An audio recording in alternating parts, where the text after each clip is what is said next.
Tinahita mu Kinogo.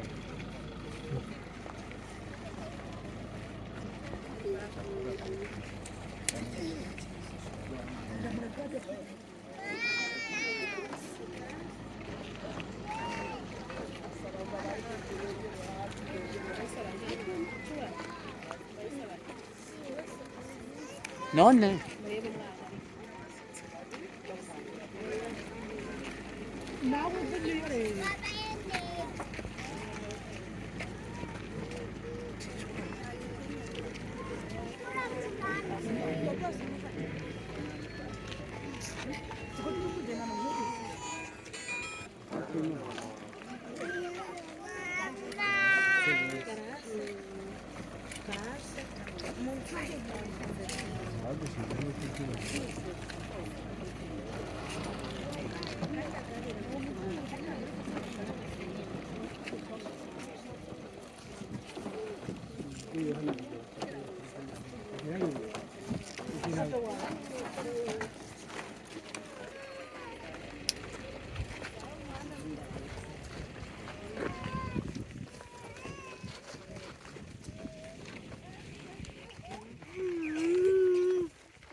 umwana wawe aje muri iki kibanza mana umuha uburuhukiro kandi data wa twese umuruhure data wa twese n'ukuri Imana uyobora uko wamuyoboye data wa twese ukamuha ubuzima none data wa twese dusengeye iki kibanza kandi igikorwa kiza gukorekera ahantu mwami data wa twese wo mu ijuru ugihagararire uturinde nk'ukuri Imana igira neza sabye nizeye mu turinde imirimo y'ijana na gatatu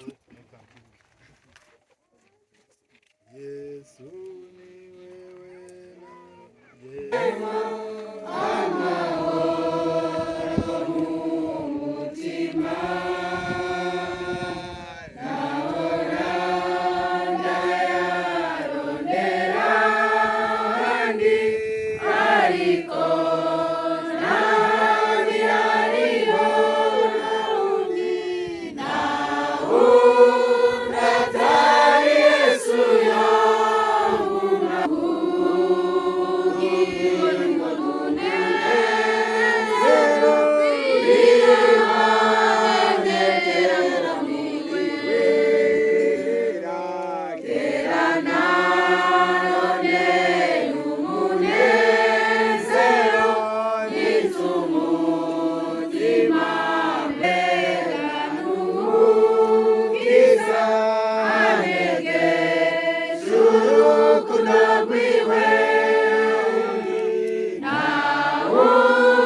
Uwiteka Mana ugira neza tubanje gushima uno mugoroba kuko kibirenge kizwa kwacu handi batuziga ibihe gucubahiro Mana tubanje gushimira abene data byo kuzana umurambo hari ahantu wa Mana we wabarinze kandi wabazigamye ugashenga mu kibanza amahoro Mana tukweretse umukozi wawe ko tubwira ijambo ryawe mu izina rya Yesu tubize mu mavuta yawe kibirengeye tumize muri rwa ruzi rw'umwe Mana uzobukoze ijambo ryawe vuga mu kibanza urivuga ute wa Mana uzobukoze urakoze kugira neza bugaca bukira mwami natwe imitima yacu kibirengeye uyugure kandi tahure kandi imenye uzobukoze urakoze kuri Imana y'amahoro kandi urakoze kuvyumvise umukozi wa kibirenge kizima umuhagarike mu mbaraga zawe uzobukoze icyore kiwe cyawe mwiza Yesu wa Nazareti amen. Haleluya. Amen. Tuzamura ibiganza duhereza Imana icyubahiro. Haleluya. Amen. Haleluya. Amen. Ibi byabaye ntabwo twabihindura kuko ari umugambi w'Imana. Niyo mpamvu dukomeza tukavuga ngo icyubahiro ni icy'Imana. Yesu ashimwe. Ndagira ngo munyemerere duse n'abahinduraho gatoya kuri gahunda nkurikije igihe aho kiri. Yesu ashimwe. Mbere yuko twumva ijambo ry'Imana tubanze duha umwanya abantu basezera babanze basezere umuryango banze usezere kugira ngo tuze kubyihutisha tuze kwihutisha umwanya tuvuga ijambo kandi n'undi muhango ukomeza rero abatuyobora mu gusezera batuyobora kugira ngo tuze kunyarutsa baba bagize neza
Warakuye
Mana turakwemera uri Imana yacu, turagusaba muri uyu mugoroba ngo ugumane natwe, ugumane n'imitima yacu, ugumane n'abavandimwe.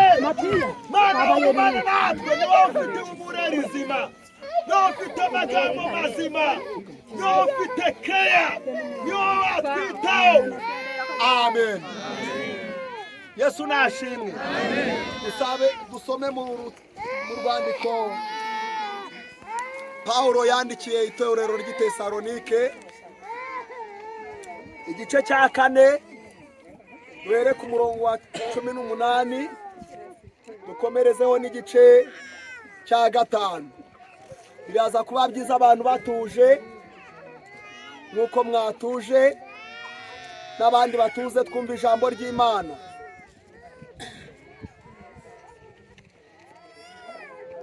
Ni urwandiko Pawulo yandikiye Tesalonike, urwandiko rwa mbere igice cya 4 duhereye ku murongo wa 18 dukomerezeho n'umurongo wa mbere w'igice cya 5. Haranditse ngo nuko mumaranisha imibabaro kubwirana ayo magambo. Ariko bene data, iby'ibihe n'iminsi ntimugomba kubyandikirwa, kuko ubwanyu muzi neza yuko umunsi w'umwami wacu uzaza nk'uko umujura aza nijoro, ubwo bazaba bavuga bati nta mahoro nta kibi kiriho, nibwo kurimbuka kuzabatungura nk'uko ibise bitungura umugore utwite, kandi ntibazabasha kubikira na hato. Ariko mwebweho bene data, ntimuri mu mwijima ngo uwo munsi ubatungure nk'umujura, kuko mwese muri abana b'umucyo n'abana b'amanywa, ntituri ab'ijoro cyangwa ab'umwijima. Nuko rero gusinzira n'abandi, ahubwo tube maso twirinde ibisindisha, kuko abasinzira basinzira nijoro n'abasinda bagasinda nijoro. Ariko twebweho ubwo turi ab'amanywa twirinde ibisindisha, twambaye kwizera n'urukundo n'icyuma gikingira igituza, kandi twambaye ibyiringiro byo kuzabona agakiza nk'ingofero. Kuko Imana itatugeneye umujinya, ahubwo yatugeneye guheshwa agakiza n'umwami wacu Yesu Kristo, wadupfiriye kugira ngo nituba turi maso cyangwa nituba dusinziriye tuzabaneho nawe. Nuko rero muhumurizanye kandi muhugurane nk'uko musanzwe mubikora, mwakire neza ijambo ry'Uwiteka Imana. Amen. Yesu ashimwe. Amen. Yesu nashimwe. Amen.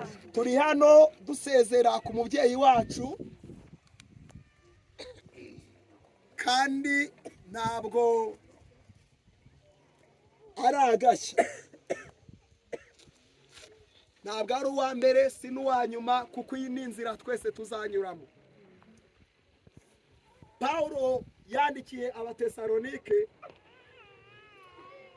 ababwira kuko bari barumvise ko Yesu Kristo umwami w'abami wadupfiriye watuzukiye bazagaruka gutwara itorero. Abantu bagakomeza kwibaza ngo ni ryari none nitegure.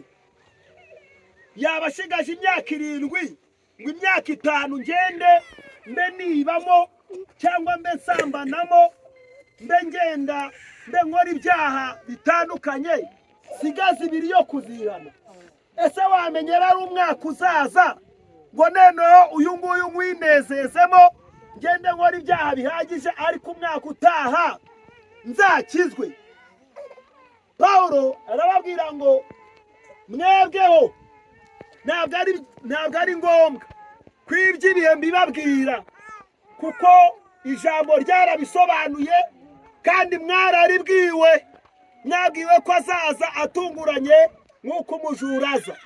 Ahubwo mwiboneze mwirinde ibyaha mwirinde ibisindisha mwirinde ubusambanyi mugendere mu rukundo. Yesu nashimwe. Arababwira ngo ndagira ngo mbabwire Yesu Kristo ntabwo yigeze atugenera umujinya, ntabwo yigeze atugenera kuba mu muriro, ntabwo yigeze atugenera kuzarimbuka, ahubwo yatugeneye guheshwa agakiza n'umwami Yesu. Haleluya. Abantu bose bari mu isi twaracunguwe, twese twagenewe kuzajya mu ijuru. Imana yari itwandikiye ubwo yoherezaga Yesu ngo aducungure. Icyo Imana ishaka nuko twese ku munsi nk'uyu abamarayika batwakira. Haleluya. Tukaba duteranye hano, ariko hano mu kirere hari indirimbo z'abamarayika zivuga ngo umugeni aratashye. Haleluya. Haleluya. Kuko iyi nzira ni twese tuzayinyuramo, ariko ijuru riyitekerezaho iki? Rishaka ko tuyinyuramo, ariko hari indirimbo zitujyana aheza haruta mu isi y'imibabaro n'agahinda n'ubukene n'ubuhunzi. Imana ishaka ko tujya kuba ahatandukanye no mu isi. Haleluya. Nubwo Imana twese yatugeneye agakiza, twe tujya tukiyambura, tujya tukiyima, tujya dutuma izo ndirimbo mu kirere zitahaba, tujya aho Imana itatugeneye. Icyubahiro. Ndagira ngo mbabwire ngo muri uru Rwanda, ndetse reka tubivuge wenda kuko ariho turi, hejuru ya 90% bivuga ko ari abakristo. Yesu ashimwe. Haleluya. Ariko ugiye kureba usanga turi abakristo, ariko benshi ugasanga n'ubukristo dufite ku munwa. Ntabwo Yesu azajyana abakristo bo ku munwa, azajyana abakristo bamwizera. Ntabwo ari abajya mu rusengero. Yesu ashimwe. Yesu ashimwe. Twebwe mu itorero nsengeramo twemera yuko iyo umuntu yamaze gupfa gahunda ze zose ziba zishize. Nta kibi wamwongerera, nta n'ikiza wamwongerera. Niwamutuka, niwamuvuma, niwanamwifuriza umugisha. Twe niko tubyemera. Nta mugisha wamuha, nta n'umuvumo wamuha. Twe niko tubyemera. Bivuze iki? Kwitegura ni igihe turiho. Haleluya. Haleluya. Kwitegura ni igihe turiho. Tujya muri uyu mwaka mu kwezi kwa 2 nagiye gushyingura data. Tugeze turaririmba, turasimbuka, turabyina kuko twumvaga umugeni atashye mu ijuru. Haleluya. Yesu ashimwe. Ariko ndagira ngo nkubwire ngo indirimbo zose bashobora kuririmba ntacyo zakumarira, keretse ahubwo uko wasoje nibyo bigira icyo bikumarira. Turi kumwe turumvikana bene data. Yesu ashimwe. Ni nayo impamvu twaherekeje mushiki wacu. Yari amaze iminsi asengera iwacu, kandi yasanze abakozi b'Imana ari hano. Haleluya. Ntabwo twebwe tumweza. Oya. uko yarangije. Haleluya. Uko yarangije uyu munsi iyo tuvuze ngo yitabye Imana, Bibiliya itubwira neza ko nitugenda tuzatanga raporo, tuzahemberwa ibikwiriye ibyo twakoze. Bibiliya ikabisobanura neza, ikavuga ngo ari ibyiza cyangwa ari ibibi. Haleluya. Haleluya. Ari ibyiza cyangwa ari ibibi. Bakagera kuri uriya musozi ari kuko abakire bakunze guherekezwa n'abantu benshi.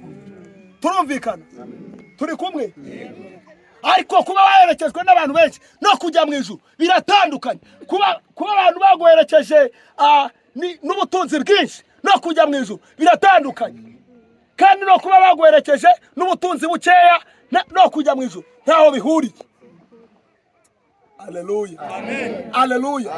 Turashima Imana ko yabishatse, ko yabihisemo kumucyura. Ubu imirimo ye yarangiye. Imana imwakire. Yesu ashimwe. Pawulo yandikira Abatesalonike arababwira ngo muhumurizanye, mukomezanye, muhumure, ntabwo tuzasinzira twese. Haleluya. Yesu naza hari abazasanga bakiriho bazamukane. Kandi nanone aravuga ngo muhumure, ndagira ngo mbahumurize. Yesu ashimwe. Abacu bagiye, bacu bapfuye, abadushyingura hano turira tubabaye, hari umunsi umwe tuzababona. Hari umunsi tuzabana mu bwami bw'ijuru. Yesu ashimwe. Nta gupfa kuzongera kuhaba, nta bukene buzongera kubayo, nta buhunzi buzongera kubayo, nta ndakwanzi uzongera kubayo, nta kukurengera ku rubibi ruzongera kubayo, nta mugwazi uzongera kubayo. Mu ijuru azaba ari amahoro n'umunezero. Haleluya. Haleluya. Haleluya. Ndababwira iki bene data muri uyu mugoroba,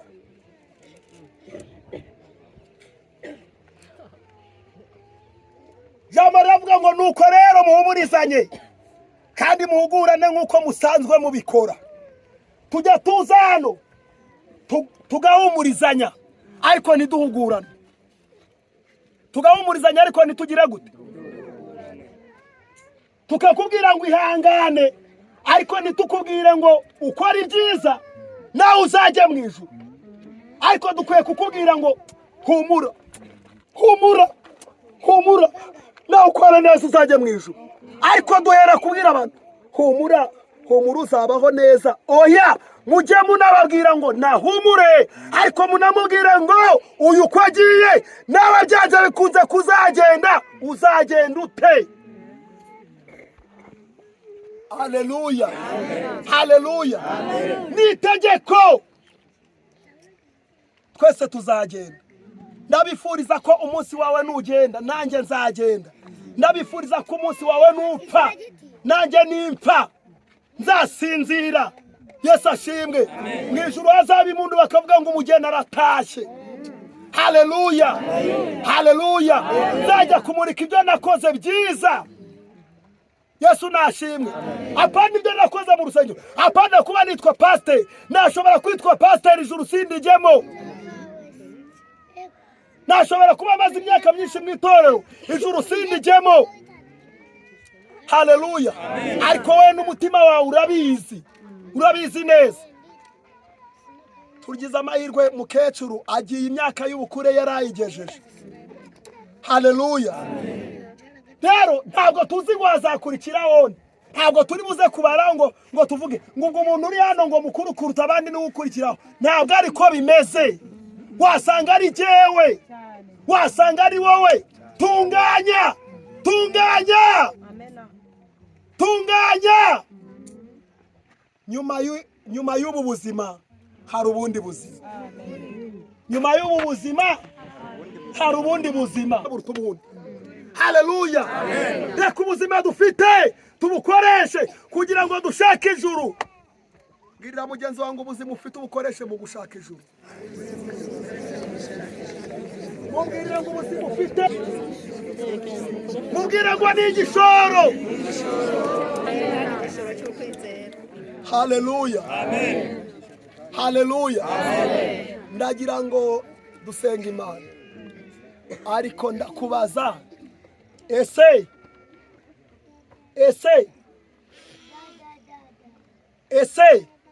no muri ibi byago we wagiriramo amahirwe, wakwakira Yesu, wakwakira ubundi buzima. Haleluya, wagorora ibitari bigororotse iwawe.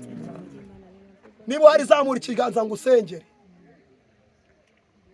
ngiye gusenga. Haleluya, haleluya. Azamura ikiganza gusa musengere, uwo ari we wese zamura ikiganza ngo usengere. Reka dusenga Imana. Yesu ashimwe. Dusenga Imana. Kandi niba ugize isoni zo kuzamura, Satani byajya bikora mu mutima wawe, ntukunde kudasengana nanjye, rwose usengane nanjye. Ubwira Imana ngo Mana, menye ko iminsi yanjye izashira, zame kuyirangiza neza, nzajye ahaharanirwa mu ijuru. Yesu ashimwe. Haleluya. Data mu izina rya Yesu Kristo wera wa Isirayeli, urakoze ku ijambo ryawe ari rizima Mwami. Turyumviye ahangaha turimo dusezera mushiki wacu, kandi ritubwira ko tudakwiriye kwibaza iby'iminsi, ahubwo dukwiye guhora twiteguye, kuko tudakwiriye kubaho nk'abasinziriye. Mana, ijambo ritubwiye ko watugeneye ibyiza, utatugeneye ibibi, utatugeneye gucirwa witeka. Reka rero se wemeye kukugarukira Mwami, ubaza iminsi ye, akagambirira kukwegurira ubuzima bwe, ko tuzataha kandi tuzazana raporo, zaduhe kuzana raporo nziza kugira ngo duherwe ibyiza mu izina rya Yesu. Amen. Yesu ashimwe. Reka twakire umuntu waba wateguwe n'umuryango kugira ngo atugezeho amateka ya nyakwigendera, hanyuma tubone gukomeza. Dushimye Imana kuri uyu mugoroba, kuko iki gikorwa kirimo kirakorwa hano ntabwo gikorerwa benshi,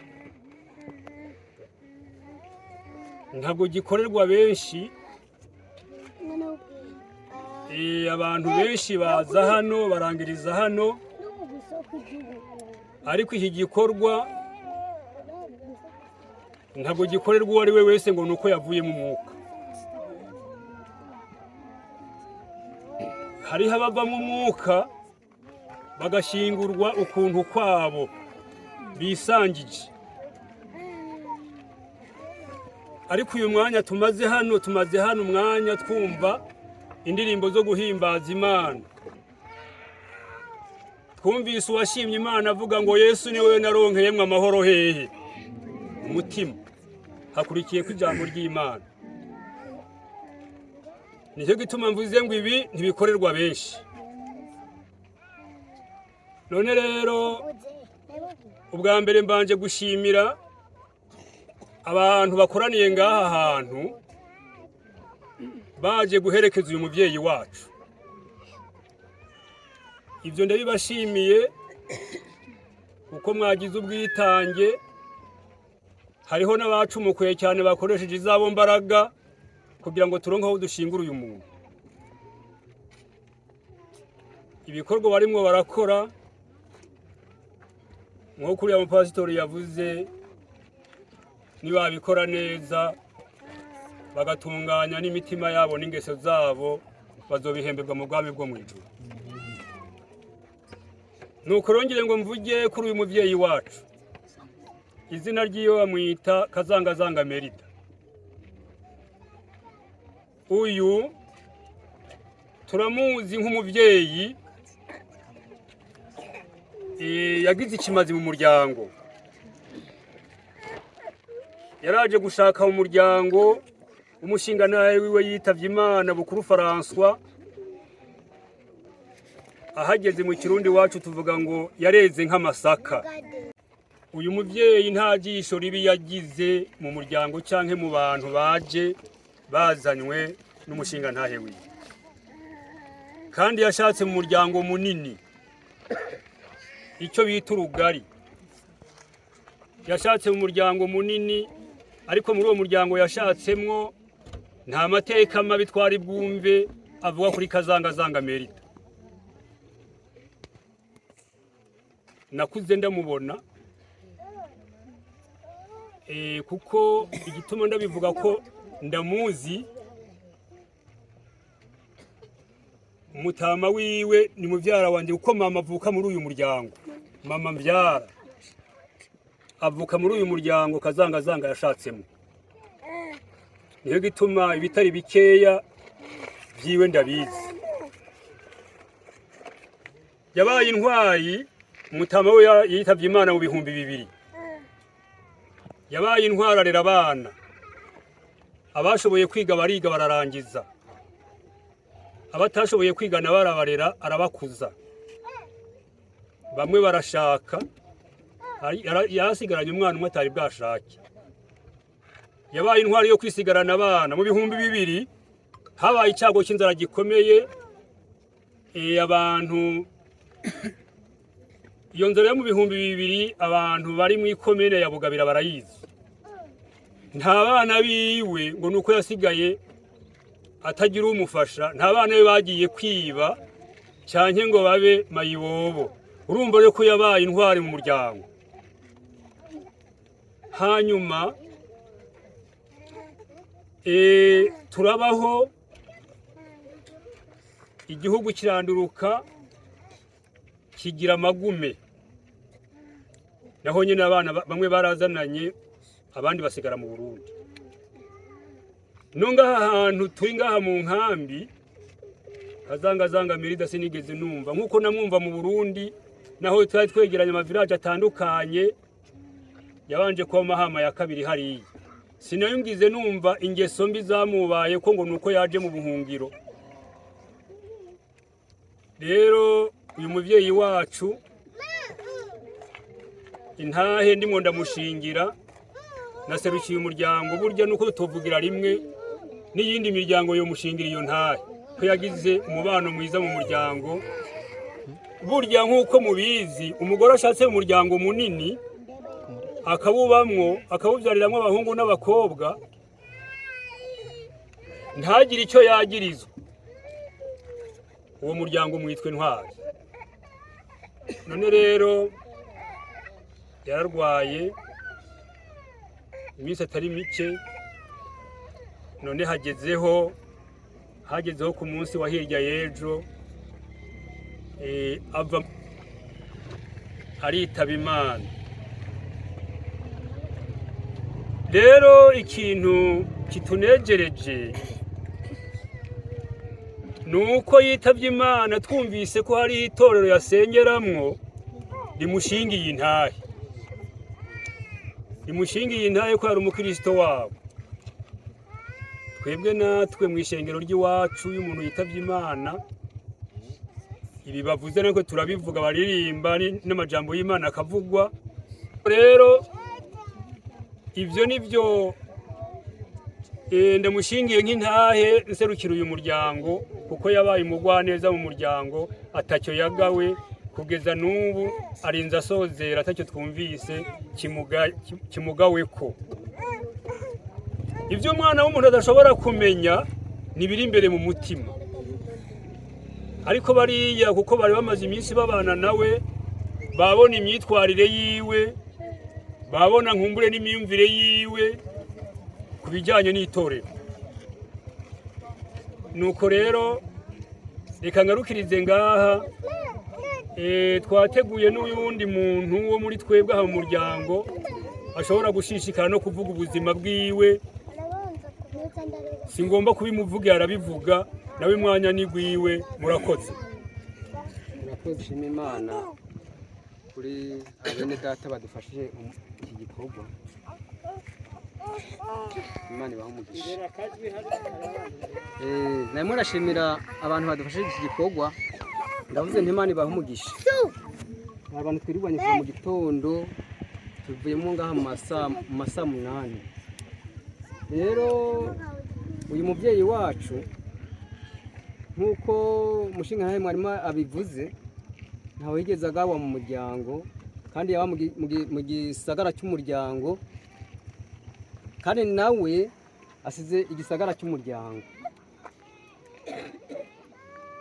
Rero uyu mubyeyi wacu ugende buke buke gahoro gahoro.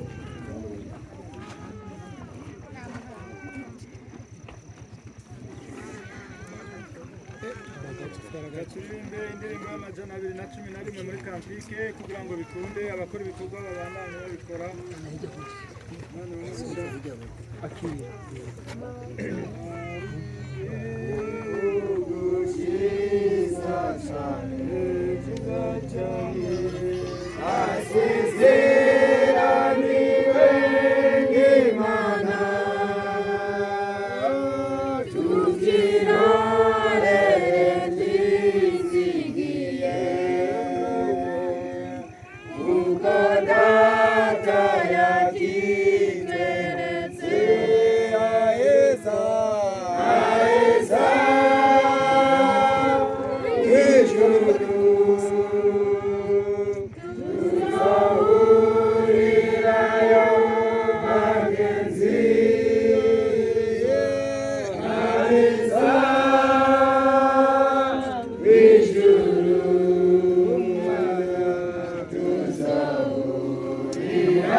abantu murekere banza mureke ibyo muri mwe. Dushingiye ko byagaragaye ko Imana yashimye kwisubiza akazangazanga emerita, natwe dushubije umubiri we mu gitaka kuko wavuye mu gitaka, kandi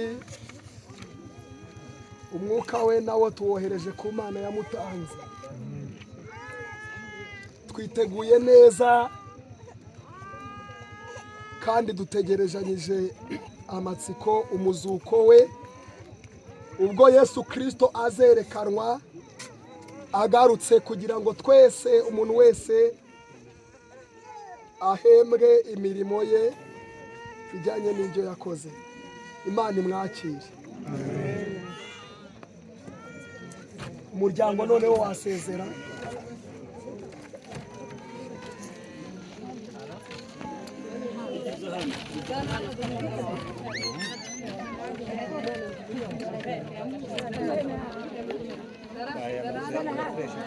Turirimbe indirimbo y'amajana 272 nyene abasezera babandanye basezera mu bikore mu buke buke kugira ngo igende neza. Mana nziza, Mana yo kwizerwa, Imana ruba ngaho Mana nziza, akira ubuja wawe kandi nyiringabo Imana ukomeza gukomeza uyu muryango. Urakoze, twiteguye kuzamubona mu buzima. Cyubahiro kibi cyawe Yesu. Amen. Amen. Noneho